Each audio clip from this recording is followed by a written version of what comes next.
नमस्कार। तो आज के इस एक्सप्लेनर में बात करेंगे एक ऐसे टॉपिक की जो सुनने में शायद थोड़ा कॉम्प्लिकेटेड लग सकता है, लेकिन असल में बिल्कुल लॉजिकल है। और वो है GSTR1 ऑनलाइन फाइलिंग प्रोसेस। चलिए बिना वक्त गवाए इस स्टेप बाय स्टेप गाइड के जरिए इस पूरे प्रोसेस को एकदम आसान बनाते हैं। देखा जाए तो ये पूरा प्रोसेस 4 मेन हिस्सों में बटा हुआ है। पहला, पोर्टल लॉगिन और डैशबोर्ड। दूसरा, GSTR1 का सही चुनाव। तीसरा, सबसे जरूरी हिस्सा सेल्स डिटेल्स। और चौथा, फाइनल सबमिट और फाइलिंग। तो चलिए शुरुआत करते हैं पहले फेज से, जो है पोर्टल लॉगिन और डैशबोर्ड। यहां से इस फाइलिंग जर्नी की शुरुआत होती है।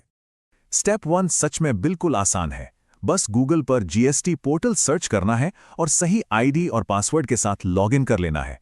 यह इस पूरी टैक्स जर्नी का सबसे पहला और बुनियादी कदम है।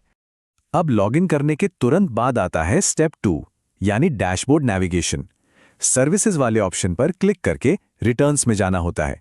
फिर रिटर्न्स डैशबोर्ड खोलकर रेलेवेंट महीना सिलेक्ट करना है। ये एक बिल्कुल सेट सीक्वेंस है जो डायरेक्ट पोर्टल के सही हिस्से तक पहुंचा देता है। यहां से अब बढ़ते हैं दूसरे फेज की तरफ, GSTR1 का सही चुनाव। GSTR1 पे क्लिक करते ही आता है स्टेप 3। यहां एक छोटा सा डिसीजन लेना होता है, प्रिपेयर ऑनलाइन या फिर प्रिपेयर ऑफलाइन। यही एक ऑप्शन तय करता है कि आगे का पूरा काम डायरेक्ट पोर्टल पर होगा या किसी ऑफलाइन टूल के जरिए।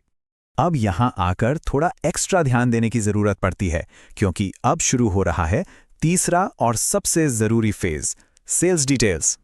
जैसा कि बिल्कुल सही कहा गया है, यहां सबसे इंपॉर्टेंट काम होता है। स्टेप 4 इस पूरे प्रोसेस का दिल है।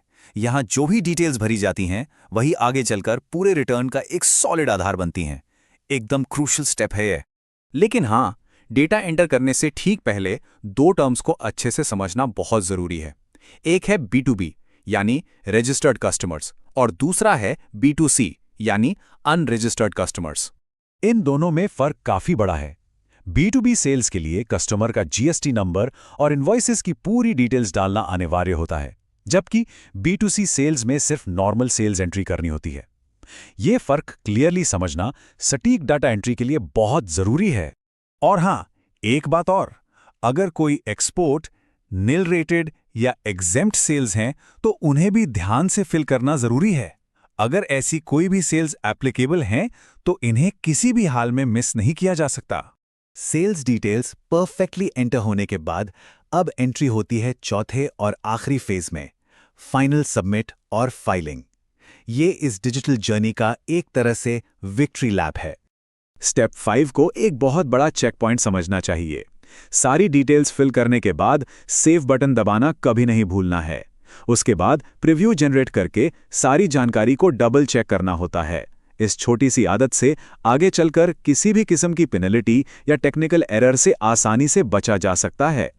अब बारी आती है फाइनल सबमिशन की, जो है स्टेप 6।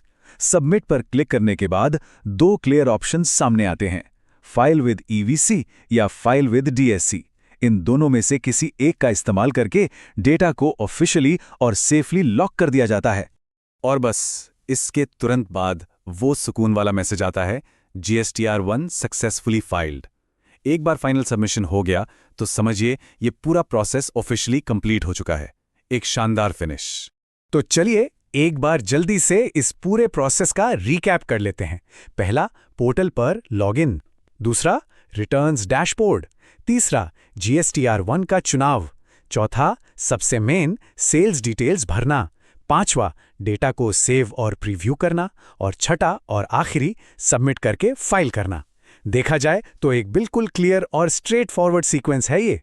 तो जरा सोचिए, क्या इस स्टेप बाय स्टेप प्रोसेस को इस तरह डिटेल में समझने के बाद टैक्स फाइलिंग सच में उतनी ही मुश्किल लगती है?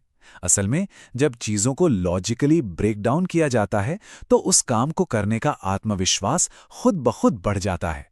उम्मीद है इस एक्सप्लेनेयर ने इस लगने वाले कॉम्प्लिकेटेड प्रोसेस को काफी हद तक